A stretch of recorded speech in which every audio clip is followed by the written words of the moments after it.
Hello everyone, welcome to Abhipedia. I hope you all are doing great. My name is Akshay Soni, your reasoning mentor. और PSPCL के जो हमने series चलाई है, ठीक है, जिसमें कि हम डिस्कस कर रहे हैं डिफरेंट सब्जेक्ट्स के बारे में, डिफरेंट जो है टॉपिक्स हम आपके लिए लेके आ रहे हैं, फ्री क्लासेस आपको प्रोवाइड कर रहे हैं, ठीक है, लाइव ये जो सेशन चल रहे हैं, इसमें आज रीजनिंग का जो है 20th सेशन है और ये सेशन जो बहुत ही इम्पोर्टेंट होने वाला है, क्योंकि आज हम इस सेशन में कंप्लीट एक टॉपिक को डिस्कस करेंगे जो कि है डाइस। डाइस एक इम्पॉर्टेंट टॉपिक है for your exam point of view, क्योंकि इसका क्वेश्चन आपको देखने को मिल जाता है, ठीक है। अब अगर हम बात करें PSPCL रेवेन्यू अकाउंटेंट और इंटरनल ऑडिटर में, जिसमें कि आपको पता है कि जो है रीजनिंग और मैथ्स का इतना ज़्यादा क्वेश्चन नहीं आते, बट वो जो क्वेश्चंस हैं, जितना भी आपका उसमें क्वेश्चंस आएंगे वो आपको आप करने वाले होने चाहिए। आप मतलब इतने कैपेबल, मतलब इसमें एबिलिटी आपकी होनी चाहिए कि आप जो भी क्वेश्चन देखो उसमें वो आपका होना चाहिए, ठीक है। इसके लिए हम आपको हेल्प कर रहे हैं। आप रेगुलरली हमारे वीडियोस को वॉच कर रहे हैं, ठीक है, और जो है साथ ही साथ आप प्रैक्टिस भी कर रहे होंगे। तो इसी के साथ में हम सेशन को शुरू करते हैं। और अगर आप हमारे चैनल पे नए हैं तो चैनल को सब्सक्राइब करें, इस वीडियो को लाइक करें, शेयर करें, ठीक है जी। हम सेशन को शुरू करते हैं। सबसे पहले देखिए जो रेवेन्यू अकाउंटेंट और इंटरनल ऑडिटर का है, जो इसके एग्ज़ाम के बारे में अगर आप कुछ जानना चाहते हो, इसका कंप्लीट कोर्स करना चाहते हो, तो आप हमारे जो है अभिपीडिया के थ्रू इसको कर सकते हैं। अभिपीडिया आपको प्रोवाइड करेगा इसमें सभी सब्जेक्ट्स में हेल्प। आप अपने जो है जो भी आपके डाउट हैं, जो भी क्वेरीज़ हैं, आप हमारे कॉन्टैक्ट नंबर पे कॉन्टैक्ट कर सकते हैं, दैट इज़ 7837773651। इस कॉन्टैक्ट नंबर से आप चाहे व्हाट्सएप कीजिए, चाहे कॉल कीजिए, आपके सभी सवालों का जवाब दिया जाएगा, ठीक है जी। तो आपको अगर कुछ भी जानकारी चाहिए तो आप पूछ सकते हैं, ठीक है, regarding paper, regarding syllabus, regarding complete course, ठीक है जी।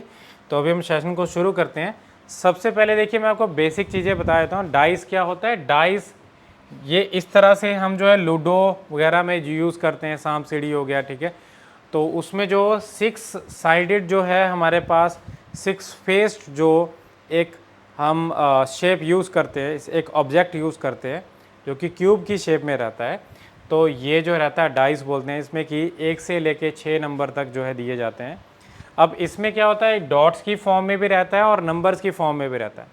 डॉट्स की फॉर्म की अगर बात करें तो इस तरह से रहेगा, ठीक है। और डाइस का मैं आपको थोड़ा सा बेसिक बता दूं कि डाइस जो आपकी दो तरह की रहती है, एक रहती है स्टैंडर्ड डाई, एक रहती है कॉमन डाई, ठीक है। तो हम देखिए यहाँ पे ये क्लोज्ड फॉर्म में, ये क्लोज्ड फॉर्म में डाई है और ये जो है ओपन फॉर्म में डाई है। तो आपको किसी भी तरह से क्वेश्चन बन सकता है, ओपन भी क्लोज भी। तो हमें क्या करना है, हमें इसको गो थ्रू करना है। जो भी बेसिक चीज़ें हैं वो मैं आपको बताऊंगा, ठीक है। अगर आप चैनल पे हमारे नए हैं तो चैनल को सब्सक्राइब कर लें, वीडियो को लाइक कर लें, शेयर कर लें। जो भी हमारे रेगुलर स्टूडेंट्स हैं वो साथ ही साथ जो है क्वेश्चन को, जो भी मैं आपको बीच में टाइम देता हूँ उसमें आप करके देखा करें क्वेश्चन को, ठीक है। बेसिक चीज़ें बता रहा हूँ मैं स्टैंडर्ड आई के बारे में। बेसिक क्या है कि जो ऑपोजिट फेस होते हैं उनका सम क्या बनता है, वो बनता है 7। Opposite face sum equal to 7। Opposite क्या होता है, बिल्कुल सामने। जैसे इस तरह से एक डाई है, इसमें मान लीजिए यहाँ पे है 2, इधर है 3 और इधर जो है 6 है। तो इसमें ये जो नंबर्स हैं, ये नंबर का क्या होगा, इस 2 का ऑपोजिट यहाँ पे छुपा होगा, ठीक है। इस नंबर का ऑपोजिट जो है इधर छुपा होगा, इस नंबर का ऑपोजिट यहाँ पे छुपा होगा। ये है टॉप फेस, ये है फ्रंट फेस और ये है साइड फेस। साइड कौन सा, राइट साइड फेस, ठीक है। राइट का ऑपोजिट बनेगा लेफ्ट में, फ्रंट का ऑपोजिट बनेगा बैक में और टॉप का ऑपोजिट बनेगा बॉटम में, ठीक है। अब कैसे होगा, क्या चीज़ यहाँ पे होगी, आप देखिए इसमें जो टॉप पे है, टॉप पे 2 है तो बॉटम में हमें मिलेगा 5।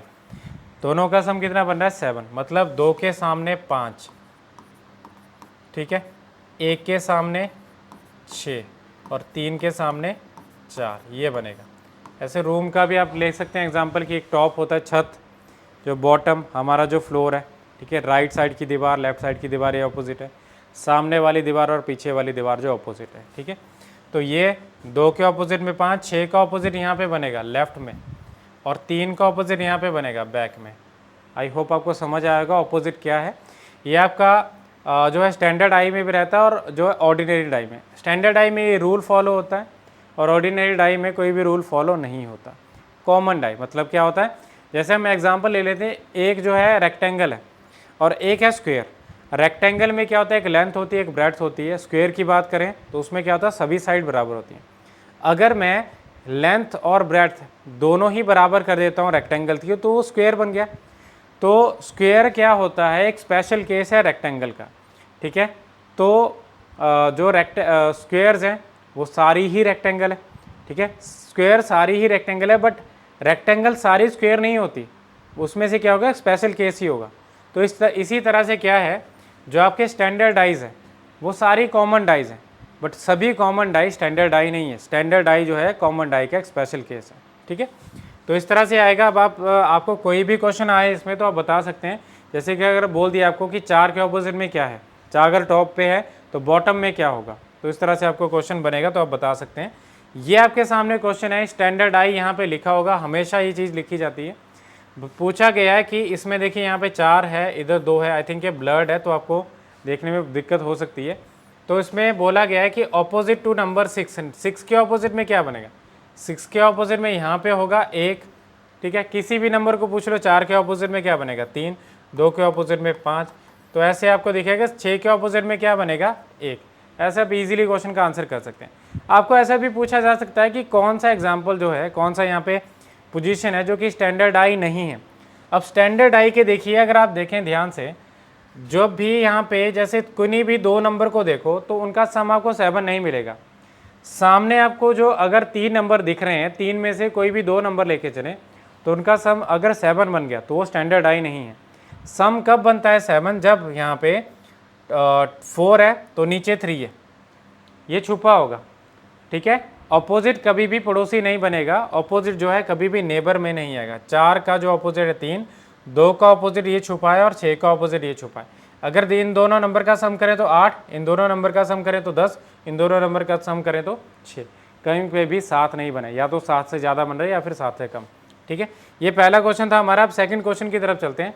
ये ओपन डाई है। ओपन डाई के केस में आपने सिंपली याद रखना है कि ओपन कैसे करते हैं।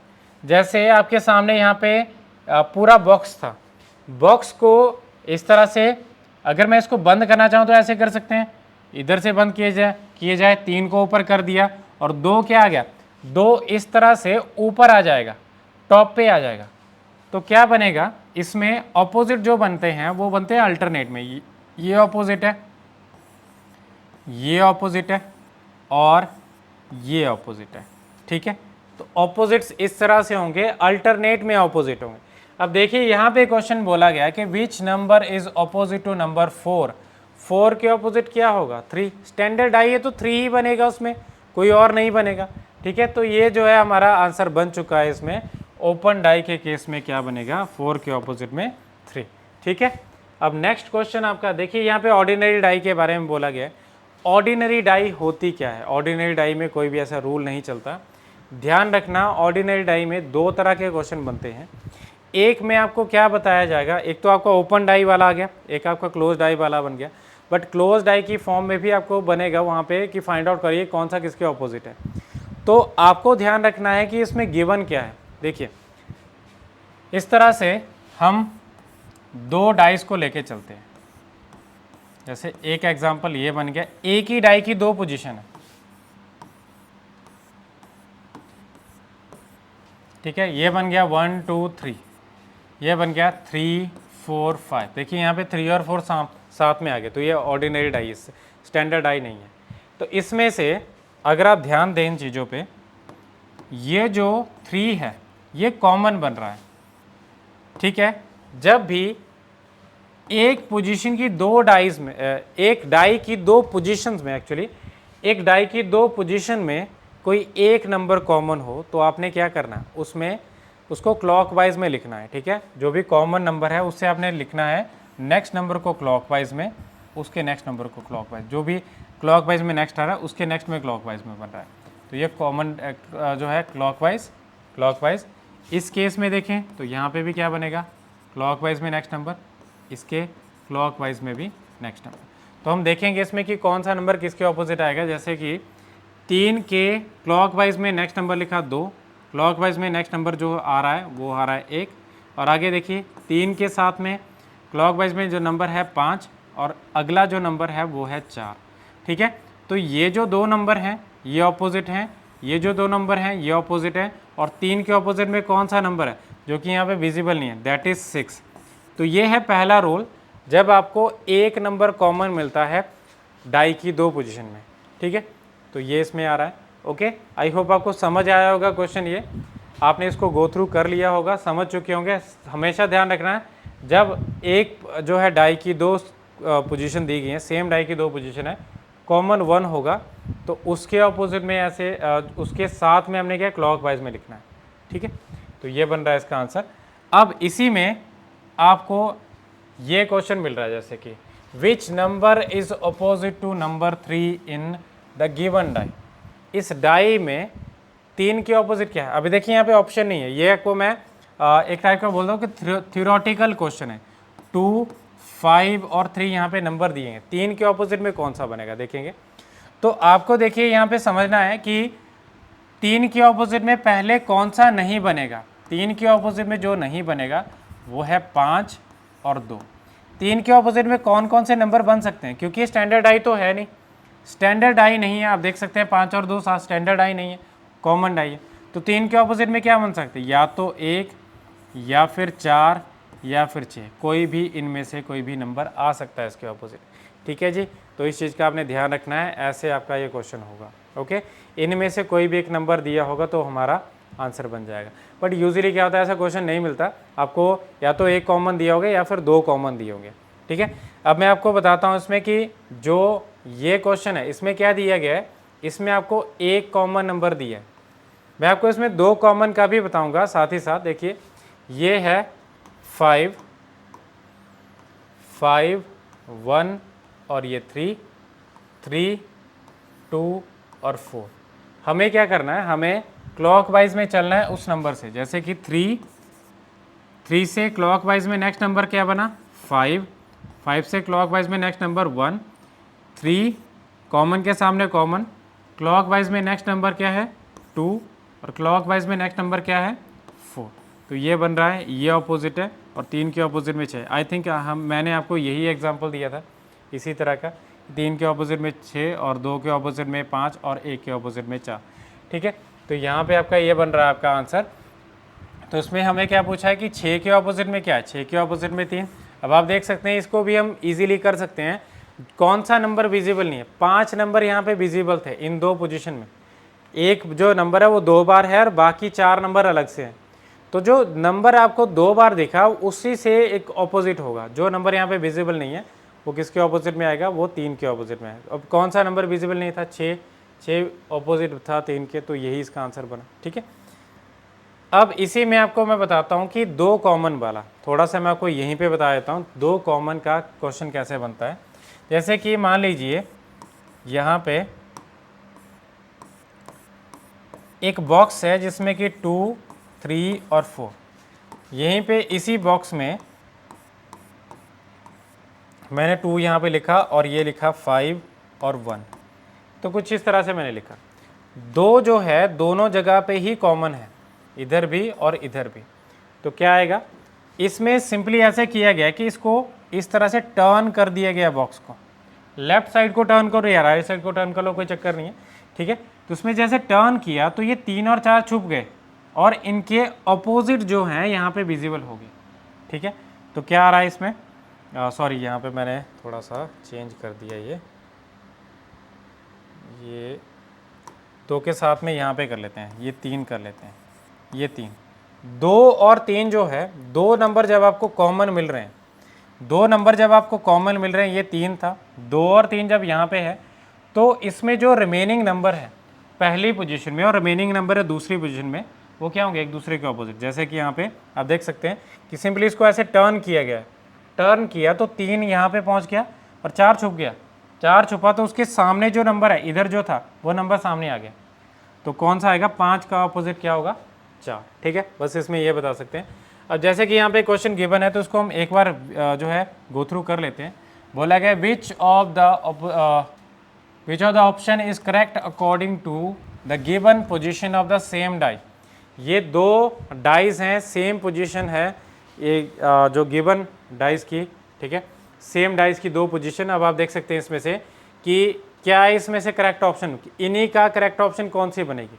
तो आपने ध्यान रखना है सिंपली कि जब भी आपको ऐसे नंबर दिखे, इसमें से देखिए यहाँ पे क्या 3, 6 और 2, 4, 6 और 1, ये 6 जो है 6 यहाँ पे कॉमन है। 6 के बाद क्लॉकवाइज में 2, क्लॉकवाइज में 3, 6, 2 और 3,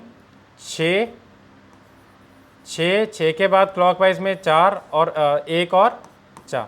तो ये ऑपोजिट है, ये ऑपोजिट है, और 6 के ऑपोजिट में कौन सा बन रहा है, 5। तो इसमें से सिंपली हमें देखना है कि जो ऑपोजिट होते हैं वो कभी भी पड़ोसी नहीं बनते। ठीक है, तो इसमें से आप देखिए यहाँ पे 5 और 6 क्या कभी कहीं पे साथ है, यस यहाँ पे साथ है। इसमें देखिए तो कौन से जो है साथ में आ रहे हैं, 1 और 2 साथ में आ रहे हैं। तो ये भी गलत है, ये भी गलत है, ऑपोजिट कभी भी साथ में नहीं आएंगे। इसमें देखें तो 3 और 4 साथ में आ रहा है, तो ये गलत है। अब देखिए 5 का ऑपोजिट यहाँ पे 6 छुपा होगा, और 2 का ऑपोजिट यहाँ पे 1 छुपा होगा पीछे, और 3 का ऑपोजिट क्या बनेगा, 3 का ऑपोजिट 4 नीचे छुपा होगा। तो ऑप्शन डी इसका आंसर बनेगा। ठीक है, इतने डिटेल में भी वहाँ पे हमने नहीं करना है, हमने सिर्फ क्या करना है, नज़रों को अपने ऐसे ट्रेन करना है कि जो ऑपोजिट है बिल्कुल साथ में नहीं बन रहे, और हमें क्या डायरेक्टली ऑप्शन पे जाना है। ठीक है, नेक्स्ट क्वेश्चन ये गिवन है, हमें पूछा गया है कि क्वेश्चन मार्क की जगह क्या आएगा। तो थोड़ा ध्यान से देखें क्वेश्चन को, क्या गिवन है इसमें।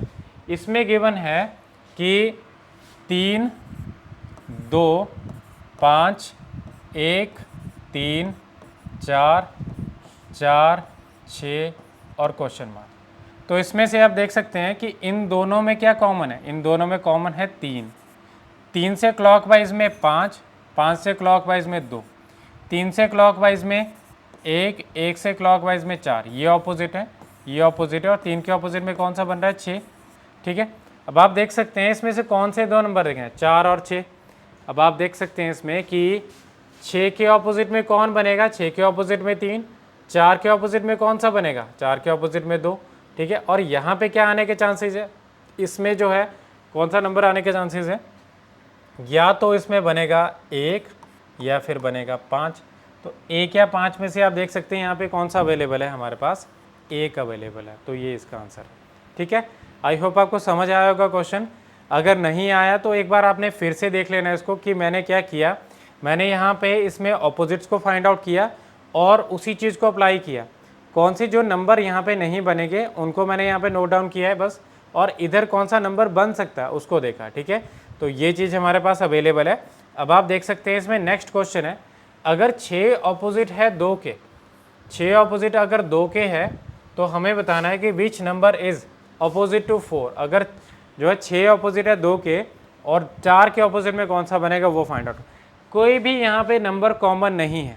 अगर ऐसा आपको क्वेश्चन आ जाए तो उसके केस में क्या करेंगे आप, एक में देखो 6 ऑपोजिट है 2 के, यहाँ पे 2 था, यहाँ पे 3 और यहाँ पे 1, ये 5, 6 और 4।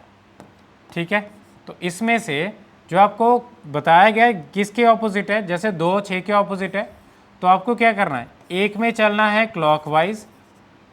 ठीक है, क्लॉकवाइज में नंबर को लिखना है, और दूसरे में चलना है एंटी क्लॉकवाइज में नंबर्स को लिखना है। ठीक है, तो क्या करेंगे, 2 के बाद 3, 3 के बाद 1, और उसके सामने ही ऑपोजिट के सामने ऑपोजिट, 2 के सामने 6, 6 से एंटी क्लॉक में 5 और फिर आएगा 4, ये ऑपोजिट है, ये ऑपोजिट है, और 2 के ऑपोजिट में 6। तो हमें क्या बताना था, 4 के ऑपोजिट में कौन सा है, 4 के ऑपोजिट में बन रहा है ऑप्शन डी। ठीक है, आई होप आपको समझ आया होगा क्वेश्चन। ठीक है, ये डिफरेंट था उस क्वेश्चन से जो मैंने आपको बताया था पहले कि ऑपोजिट जो होंगे वो क्या बनेंगे, ऑपोजिट। जैसे इसमें गिवन होगा कि कॉमन नंबर है, कॉमन नंबर से हमने क्लॉकवाइज में चलना है, इसमें ऑलरेडी ऑपोजिट दिया था, तो ऑपोजिट के केस में क्या करेंगे, उसमें हम एंटी क्लॉक में चलेंगे एक केस में और एक केस में क्लॉकवाइज में।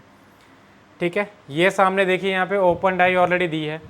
ओपन डाई के केस में क्या करते हैं, ये फिगर 1 है, इसमें दी है और आपका ऑलरेडी डाई, यहाँ पे ओपन किया है। तो मैंने जैसे कि आपको बताया था कि ओपन डाई के केस में क्या होता है, अल्टरनेट्स में हमें देखना होता है। तो अल्टरनेट्स में क्या आएगा, यहाँ पे एक ऑपोजिट है किसके, एक ऑपोजिट बन रहा है 3 के, 2 ऑपोजिट बन रहा है 4 के, और 5 ऑपोजिट बन रहा है 6 के। तो कहीं पे भी ये ऑपोजिट बिल्कुल साथ में मिलेंगे तो वो ऑप्शन हमारी क्या होगी, गलत बनेगी। इसका ABCD में से कौन सी ऑप्शन बनेगी वो हम चेक करते हैं। देखिए 6 2 4, 6 5 2, 6 और 5 बिल्कुल साथ में आ गए तो ये गलत है। 2 और 4 ये ऑपोजिट थे, ये साथ में आ गए तो ये गलत है। ठीक है, उसी तरह से 2 3 6, तो 3 2 3 6 ये बन सकता है ना, क्योंकि यहाँ पे ऑपोजिट है। 2 का ऑपोजिट क्या बन रहा है, 2 का ऑपोजिट बन रहा है 4, 3 का ऑपोजिट क्या बन रहा है, 3 का ऑपोजिट बन रहा है 6, और 3 का ऑपोजिट बन रहा है 1, और 6 का ऑपोजिट क्या बन रहा है, 6 का ऑपोजिट बन रहा है 5। तो ये यहाँ पे कोई भी ऑपोजिट अवेलेबल नहीं है, तो ऑप्शन सी इसका आंसर बनेगा।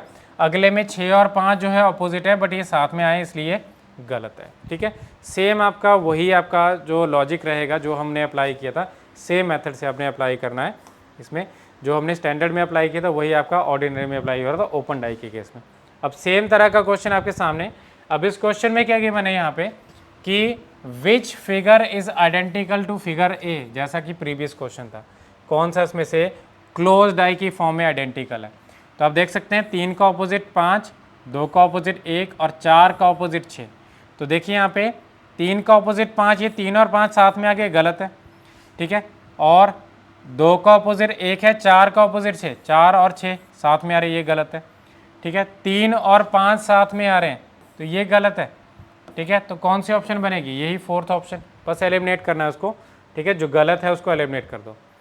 यहाँ पे भी आपको उसी तरह का क्वेश्चन दिया गया। अब इस क्वेश्चन में क्या गिवन है, आपको डाई की पोजीशन को चेंज कर दिया, ओरिएंटेशन को चेंज किया है। इसमें A D के ऑपोजिट है, B F के ऑपोजिट है अल्टरनेट में, और ये जो C है, जो रिमेनिंग 2 हैं एक दूसरे के ऑपोजिट है।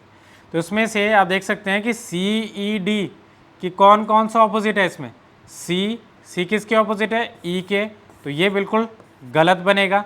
ACB, तो A और C साथ में है, B किसके ऑपोजिट है, नहीं है किसी के भी, तो ये बन सकता है। थर्ड को देखिए क्या गलती है यहाँ पे, इसमें है C और E जो कि ऑपोजिट है, तो ये गलत बनेगा। और चौथे को देखो इसमें कौन बन रहा है, B और F ऑपोजिट है, तो ये साथ में आएंगे तो ये गलत बनेगा। तो कौन सी ऑप्शन, B इसका आंसर बन रहा है। ठीक है, नेक्स्ट क्वेश्चन देखिए, यहाँ पे भी आपका सेम तरह का क्वेश्चन है। तो इसमें भी आप देख सकते हैं इसमें कि कौन सा जो है आपका डाई का ऑप्शन बन रहा है। इसमें से आप देख सकते हैं डिवाइड और माइनस जो है वो ऑपोजिट है, जहाँ पे भी डिवाइड और माइनस आ रहा है वो गलत बनेगा। ठीक है, मतलब ये गलत है। फिर सेकंड देखिए, ट्राइंगल और इक्वल टू साथ में जहाँ पे अभी आएगा वो गलत है। फर्स्ट को देखते हैं, मल्टीप्लाई और प्लस जो भी यहाँ पे सामने आएगा वो गलत है। ठीक है, तो ये जो है आपकी गलत है, तो ऑप्शन सी एलिमिनेट करके आप इजीली फाइंड आउट कर सकते हैं। ठीक है, अब ये देखिए इसमें भी क्या गिवन है। इसमें अगर हम देखें, इसमें गिवन है F का ऑपोजिट B, E का ऑपोजिट C और A का ऑपोजिट कौन बन रहा है, A का ऑपोजिट D है, F का ऑपोजिट B है, तो ये ऑपोजिट जो है बिल्कुल साथ में नहीं बनेंगे, तो ये गलत है। ठीक है, F का इसमें E का ऑपोजिट D है क्या, नहीं है। F का ऑपोजिट कौन सा है, F का ऑपोजिट B नहीं मिल रहा। ठीक है, E का ऑपोजिट C नहीं मिल रहा और D का ऑपोजिट A नहीं मिल रहा, मतलब सेकंड बन सकता है। इसमें देखें तो E का ऑपोजिट C ये मिल रहा है, तो ये गलत है। ठीक है, सामने नहीं मिलना चाहिए। और A का ऑपोजिट D ये इसमें मिल रहा है, तो ये भी गलत है, मतलब ओनली सेकंड जो होगा इसका आंसर बनेगा। ठीक है, इस क्वेश्चन को देखिए, इस क्वेश्चन में क्या गिवन है, सेम तरह का क्वेश्चन है। इसमें भी हमें बताना है कि कौन सा किसके ऑपोजिट है, मतलब ये जो क्लोज की फॉर्म में कौन सा बनेगा इसके आइडेंटिकल। तो जो माइनस है और जो सर्कल है वो साथ में नहीं बनेंगे। ठीक है, और जो यहाँ पे बन रहा है इसमें बिना शेड के, जो यहाँ पे बिल्कुल क्लीन बन रहा है वो और मल्टीप्लाई बिल्कुल साथ में नहीं बनेंगे, ये और ये गलत बनेगा। फर्स्ट और सेकंड में देखें तो ये दोनों साथ में नहीं बन सकते, तो ये गलत है। और इसके इसमें देखें तो यहाँ पे क्या बन रहा है, एक मल्टीप्लाई है, दूसरा माइनस है और तीसरा जो है आपका इसमें शेडिड है, तो ये बन सकता है सेकंड ओनली, इसका भी आंसर बनेगा। ठीक है जी। अब ये क्वेश्चन भी आपका उसी तरह का है, बट यहाँ पे क्या है, ये जो जब आप बंद करोगे उसको तो आधा हिस्सा ऊपर है आधा हिस्सा नीचे है, तो जब आप इसको क्लोज करोगे तो कुछ इस तरह से इमेज बनेगी। अब इसमें से हमें आंसर करना है कि कौन सा इसमें से सही बनेगा। देखिए ये 3 साथ में नहीं है, कोई 2 अपोजिट होंगे, तो ये गलत है। ठीक है, और ये जो होगा जहाँ पे भी ये स्क्वायर बनेगा, स्क्वायर के ऑपोजिट में ये जो शेप बन रही है, मतलब माइनस और डॉट वाली, ये नहीं आएगा। स्क्वायर के साथ में माइनस और डॉट वाली नहीं बनेगी। इसके साथ में क्या बन सकता है, इस माइनस और डॉट पे ये इक्वल और साथ में एक जो खाली पोर्शन बन सकता है, मतलब पहली बन सकती है। ठीक है, तीसरे की बात करें तो तीसरे में क्या बन रहा है, इसमें तीसरे में जो बन रहा है वो आप देख सकते हैं कि इसमें एक स्क्वायर है और क्या बन रहा है, इक्वल और एक खाली जगह, तो ये भी गलत बन रहा है। ओके, और आगे देखिए अगर हम इसमें ये चौथा जो बन रहा है, इसमें ये जो है, इसमें ये किसके ऑपोजिट है, यहाँ पे इसके साथ में बन रही है, ये पहला और चौथा बन सकता है। ठीक है, इसमें से अगर इसको देखें तो ये गलत है। ठीक है, और 3 और 4 इसमें जो है आपके सही बन रहे हैं। तो इसमें से कौन सी आइडेंटिकल बन रही है, इसमें बन रही है एक्चुअली ये 3 भी बन सकता है। ठीक है, क्योंकि यहाँ पे क्या आ रहा है, एक जो बिल्कुल साथ में ये बन जाए, कोई भी या तो नीचे वाला या फिर ऊपर वाला, तो 3 भी इसका आंसर बन सकता है। तो फर्स्ट 3 और 4 जो है ये इसका आंसर बनेगा। एक ये क्वेश्चन है आपके सामने। अब इस क्वेश्चन में आप देख सकते हैं कि आगे पीछे इनको कर दिया गया है, तो ये तो ऑपोजिट बन रहे हैं, बट आगे किसी नंबर का ऑपोजिट कोई है तो उसको देखेंगे। तो आपने ध्यान रखना है कि इसमें हमें क्या करना है, इस तरह से Z में बनाना है, और इसका ऑपोजिट क्या बनेगा, 5।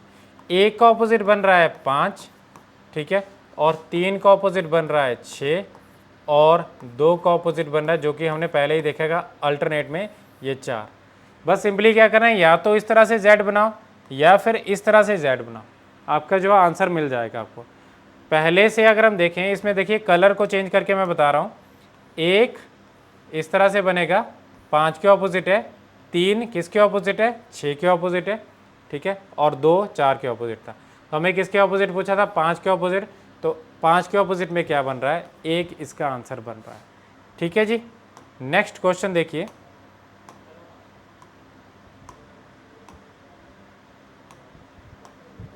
ये क्वेश्चन अवेलेबल है। अब इसमें भी क्या मिल रहा है आपको, कौन कौन से ऑपोजिट है, B का ऑपोजिट क्या बन रहा है, W। ठीक है, और इस तरह से अगर हम देखें तो ये बन गया हमारा G का ऑपोजिट Y और R का ऑपोजिट O। तो इसमें से आप देख सकते हैं कि G का ऑपोजिट Y, क्या G और Y साथ में आ रहे हैं, तो ये गलत है। ठीक है, और इसमें से B और W क्या साथ में आ रहे हैं, यस इधर आ रहे हैं, तो ये भी गलत है। ओके, इसमें देखो जो है R किसके ऑपोजिट है, O के, तो ये नहीं बनेगा। ठीक है, G का ऑपोजिट Y, क्या G का ऑपोजिट Y यहाँ पे भी बन रहा है, तो ये गलत है। तो ऑप्शन सी इसका आंसर बनेगा, जिसमें कि सभी हमारे ऑपोजिट जो है वो छुपे हुए हैं। ओके, अब नेक्स्ट क्वेश्चन ये आपके सामने अवेलेबल है। ठीक है, तो ये क्वेश्चन जो है आपका, एक ये क्वेश्चन और इसके नेक्स्ट क्वेश्चन, ये आपके दोनों होमवर्क है। थोड़ा सा मैं बता दूं, बस आपने क्या करना है, Z बनाना है। ठीक है, इस क्वेश्चन में भी, और एक नेक्स्ट क्वेश्चन है जिसका भी आप स्क्रीनशॉट ले सकते हो। इस क्वेश्चन में भी आपने बताना है कि कौन से इसमें से सही बन रहे हैं। ठीक है, तो ये हमारा सेशन था। आई होप आपको समझ आया होगा इनका क्वेश्चंस का। कुछ भी अगर डाउट होगा, कुछ भी क्वेरीज होगी, अब इवन आप कमेंट में भी कमेंट कर सकते हैं, और डायरेक्टली आप जो है नेक्स्ट क्लास पे पूछ सकते हैं कि इसका आंसर क्या था। ठीक है, कोई टेंशन की बात नहीं, क्योंकि आपने इसको एज अ लाइव क्लास ही ट्रीट करना है। ठीक है, and that is all for now. Thank you so much for your cooperation. And अगर आपको रेवेन्यू अकाउंटेंट और इंटरनल ऑडिटर के बारे में, कंप्लीट कोर्स के बारे में ज़्यादा जानकारी चाहिए तो आप इसमें पूछ सकते हैं हमसे। ठीक है, क्या करेंगे आप, इस कॉन्टैक्ट नंबर पे कॉन्टैक्ट कर देंगे, दैट इज़ 7837773651, और जो भी आपको पूछना पूछ सकते हैं। ठीक है, और thank you so much, and be sure to like this video and subscribe our channel, और शेयर भी कर दें।